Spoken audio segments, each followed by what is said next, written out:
Shalom. I want to start by giving honor, praise, and glory to Yahweh, Ba'ashem Yahushai, Ba'ashem Kakodash. That one to the elder apostles, a great millstone who rule well and teach well. Because actually, I want to you, brothers. This was a few sisters who might be tuning in, listening, and learning. And just getting right to it. The Lord is continuing to show sign upon sign upon sign, and more signs He shoot forth, the closer we getting, to this thing being over. This is an article that one of the brothers had posted. It says, world could run out of wheat supplies in 10 weeks' time. It says the war has disrupted agricultural production and pushed world food prices to record highs, fueling fears of unrest in developing countries. The wheat crisis has been uh, exacerbated by India, the world's second largest producer, banning grain exports and increasing farmers' costs of fertilizer, feed, and fuel. Because as you know, there's a whole bunch of conflict going on between all these different nations. Which, like the scripture say, the Lord is mustering the host of the battle. But these different nations have different resources and supplies that are, traded for other resources and supplies by other nations. So when it's all this conflict and stuff going on, how you supposed to, give those supplies that you normally would give, like bread, you know, um, you know, different types of metals and stuff like that. That would normally be traded, from nation to nation, from land to land. Those things are being limited now because these nations are pretty much starting to, you know, throw the punches at each other. If it's somebody that you've been trading with, all your life, you know, and y'all just, been, you normally would get like you know, 5 bananas for $1 from him on a norm. That's a normal basis.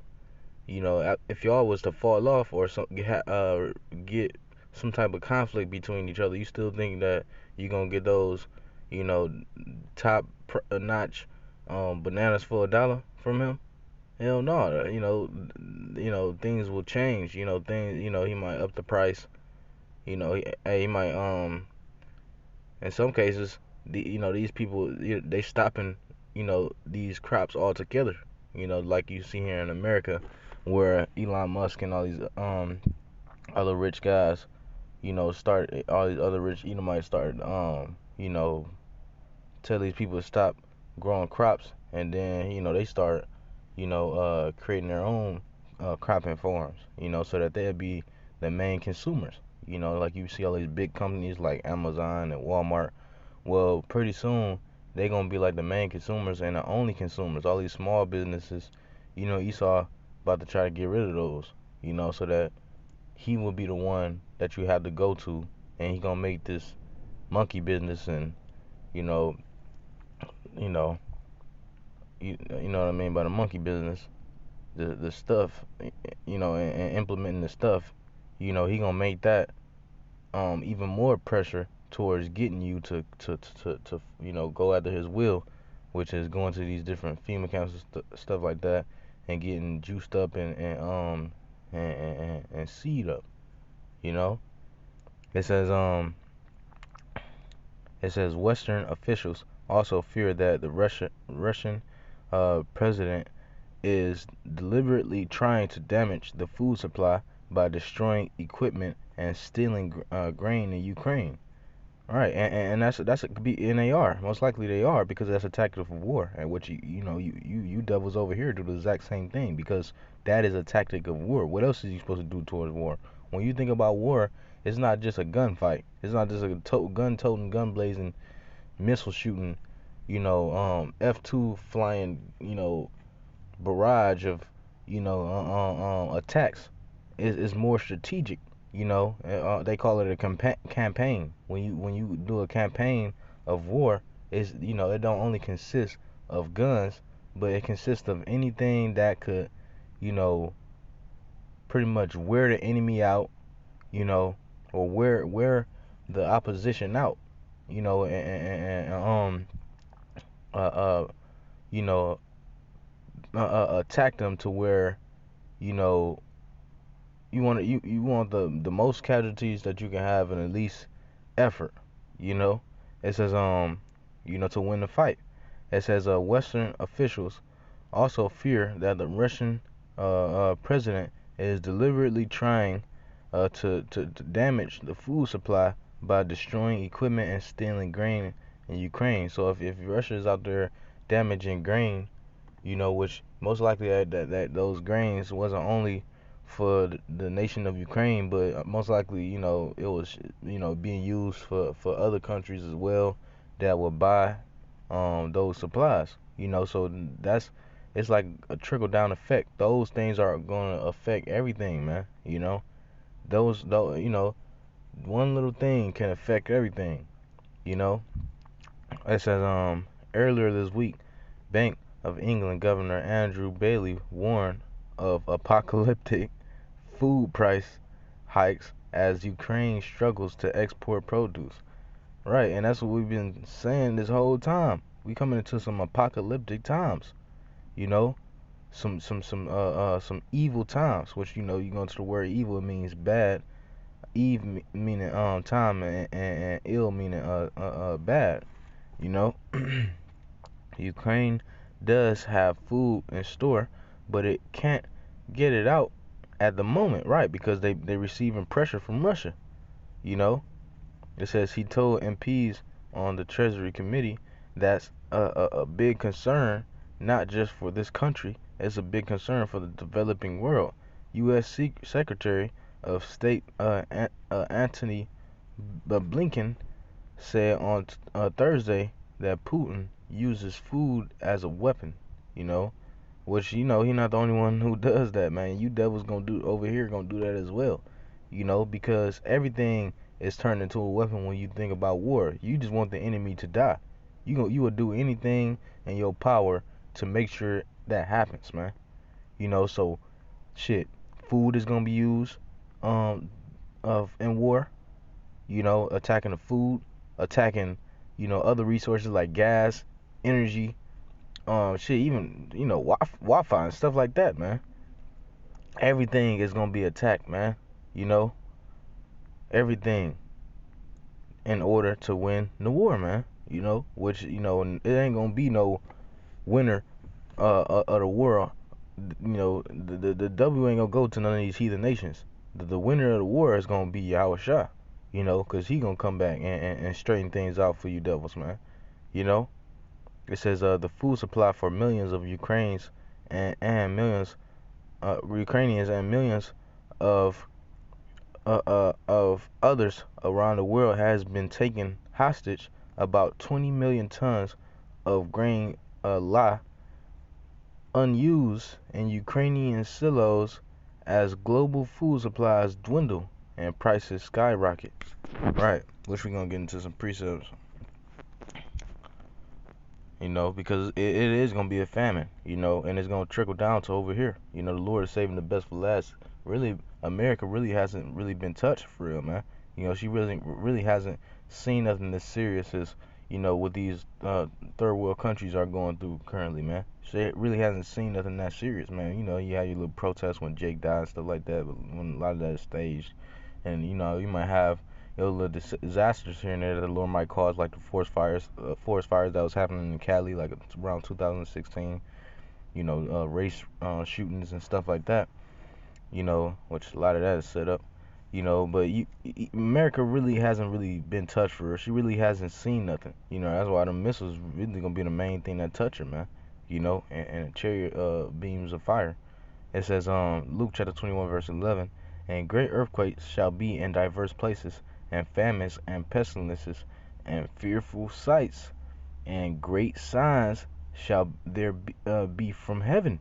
Yeah, so, you know, all these things is coming, all these places coming to America, you know, in the coming near future, man. You know, and America, you know, once again, this is gonna be new to her. but it's gonna happen, and when it happens, it's gonna be a big giant "I told you so," because we've been warning this thing to happen, starting with the elders, starting with seven, starting with the elder apostles, great millstone, the elders on down, for years upon years upon years, man. Putting in the work, uh, um, continuing to do the will of the Lord, continuing to warn y'all, continuing to, blow the trumpet, and Zion, to, continue to rebuke and correct our people, and, and this is, what we come to, man. This is a time that we come to where, the trumpet, and, we about to retreat from blowing the trumpet, because, you blow the trumpet to as a sign of readiness, so when it actually goes down, then what? When we actually in the midst of the complete famine, then what? When we actually in the midst of, you know, all out hell broken loose, then it will be no reason for us to be out here blowing the trumpet, because what we've been blowing the trumpet about is gonna be there. It says, so the city was besieged unto the 11th year of King Zedekiah. This book of Jeremiah chapter 2 verse 5. So the city was besieged until the 11th year of the King Zedekiah. During the time, he was prophesying, different wars and pestilence and famine, and they started to come past in his lifetime. Now we doing the same thing. We prophesying in the midst of Babylon, in the midst of all these different nations, and around the four corners of the earth. And now the things that we prophesying about is actually we starting to feel it. We starting to feel it more and more. Those birth pains are getting harder and harder, tighter and tighter, and we feel it. We know, like we feel it, man. We know what it is, because we we in the midst of this. We can feel it getting according to, like the scriptures say in the book of Second Ezra chapter 9, measuring the time diligently. We know we in that time, because we can just feel it, and it's evident, according to the things that we see, and our, how we being affected by it in our daily life. It says, in the 4th month and the 9th day of the month, the famine was sore in the city, so that there was no bread for the people of the land. So Jeremiah, he was prophesying, and then, as the years had gone on, he started to feel the effects of those prophecies and plagues that was coming to pass. Which is the same thing for us.